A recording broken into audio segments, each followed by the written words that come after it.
Arcaral Flight Mission Log 005. Narrator, White Sage, Arcaral. Security Rating, Mixed Security Transit. Origin, Riavide, Hephaestus Station. Destination, Boyston, Solitude Region. Operation, Solitude Expansion Initiative. Fleet Doctrine, Covert Transit. Fleet, Blue Sage, Green Sage, Pink Sage, Red Sage, and White Sage. Hull Doctrine, Prospect Class Expedition Frigates. Primary Defense, Covert Ops Cloaks. Primary Weapon, Avoidance. Mission Brief. Expansion doesn't always begin with construction. Sometimes it begins with a journey. Our corporation had established a new foothold in Solitude, one of New Eden's isolated high-security regions. The objective was straightforward enough. Travel to Boyston, install jump clones, inspect local facilities, and prepare for future operations. Future plans included ice mining operations in Nibal and additional industrial support for the corporation's growing presence in the region. The challenge wasn't the destination. It was getting there.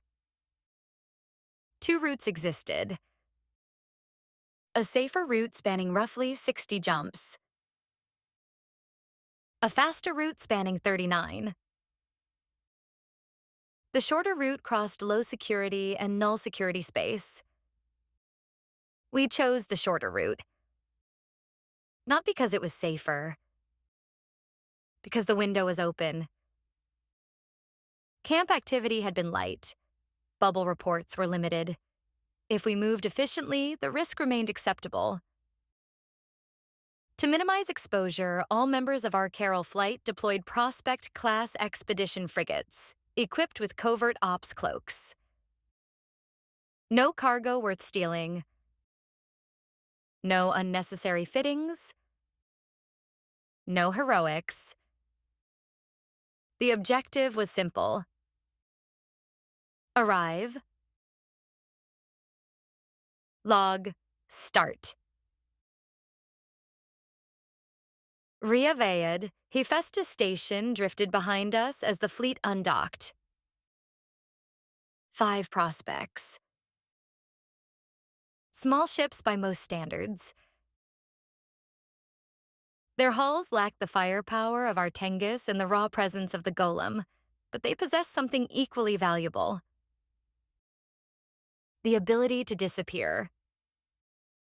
Covert systems cycled online as final checks completed.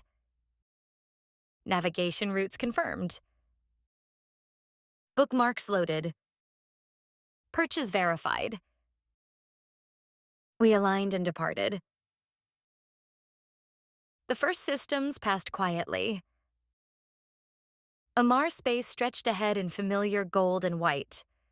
Commercial traffic moved between stations. Haulers followed established routes. Mission runners came and went without concern. The calm would not last. Eventually, the navigation display marked the first low-security system ahead. The tone on comms changed immediately. Not dramatically. Just enough. Everyone became a little more attentive. Low-security transit. The first security warning flashed across the navigation interface. 0.4. A few jumps later. 0.3. Local populations thinned. Traffic became less predictable.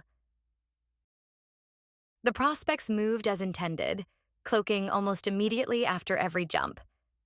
Ships appeared briefly before vanishing again into the darkness between gates. Nobody lingered. Nobody spoke unnecessarily. At every questionable gate, we warped first to observation, perches positioned hundreds of kilometers away from the direct approach. We watched, checked directional scan, counted ships, looked for wrecks, looked for bubbles where they should not be.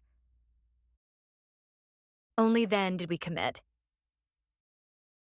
Several systems passed this way. Routine, methodical. The kind of flying that looks boring from the outside and keeps pilots alive. Eventually, low security ended.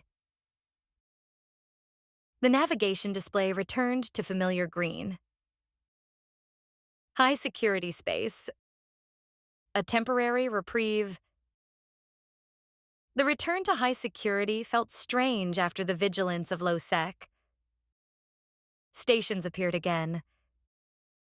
Trade traffic increased.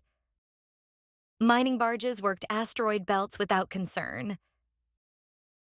For several jumps, the journey almost felt normal. Almost. Everyone knew the next section waited ahead. Null security space. No Concord. No consequences beyond those enforced by Capsuleers themselves. We used the opportunity to stretch the fleet slightly. Review bookmarks. Update route information. Confirm fuel and navigation systems. Then the final warning appeared. Null security ahead. Into null. The first null security gate activated without incident. The second. The third. Each jump brought silence.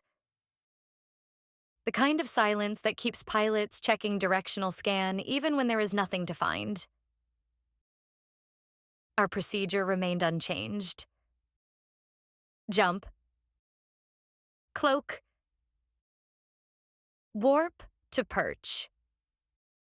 Observe. Commit. Repeat. The system itself wasn't dangerous. The pilots inside it could be. Several gates appeared empty. Others showed occasional traffic. Nothing concerning. Until one wasn't. The bubble camp. I landed on the observation perch and immediately saw the distortion. A warp disruption bubble floated near the outbound gate, its faint energy field shimmering against the darkness. Nothing else appeared visible. That was the first warning. The second came from directional scan. Ships. Not many. Enough. Green arrived moments later. Gates bubbled. I see it. The bubble itself wasn't the threat. The threat was what wasn't visible. A lone pilot might sit openly on a gate. A hunter waits. A smart hunter lets the bubble do the work. The camp wasn't large. It didn't need to be. Anyone pulled out of warp would arrive exposed and disoriented. More than enough time for cloaked ships to decloak and begin a kill. We watched. Nobody moved. Nobody rushed. Minutes passed. The bubble remained. Traffic shifted. One pilot left local. Then another. Activity slowly declined. The camp was breaking apart. Eventually, the gate sat alone. No bubble, no visible hunters, no trap. Gate looks clear. Let me scout the other side and make sure it is clear. After I jumped through the gate first and confirmed the other side was clear, I gave the order. Proceed. The other 4 prospects aligned. 4 prospects warped. We returned to normal fleet composition. 5 prospects aligned. 5 prospects warped. The system behind us returned to silence. No shots fired. No ships lost. Arrival. The remaining jumps passed without incident. 39 jumps after departure, the navigation computer finally displayed the message we had been waiting for. Destination reached. Boyston. The corporation station wasn't massive. It didn't need to be. It was ours. The fleet docked together. Medical services updated our records. Jump clones were installed. The purpose of the journey was complete, but not the reason for the trip. That came next. Building capability. Solitude was distant from the major trade hubs. Still, with patience and a healthy amount of ISK, we acquired what we needed. 1 Orca, 4 Hulks. Not perfect fits. Not the fittings we would have chosen back in a Mars space, but more than sufficient. The new mining fleet took shape inside the station hangars. Pink immediately began reviewing command configurations for the Orca. The rest of us inspected the Hulks. Industrial operations in Solitude were no longer theoretical. They were scheduled. Waiting. Ready. Looking forward. Before turning in for the cycle, I reviewed the regional surveys one final time. Boyston had become our foothold. But Nibal remained the real prize. 3 blue ice belts. Reliable extraction opportunities. Resources worth the journey. Soon enough, the new fleet would undock. The Orca would take point. The Hulks would follow. And our Corral flight would begin writing a new chapter far from home. For now, the objective was complete. 39 jumps. Low security. Null security. 1 bubble camp avoided. No ships lost. The jump clone network was established. Boyston became our second home. And somewhere beyond the next undock, Nibale's blue ice belts drifted quietly in the dark. We would get there soon enough. Log end.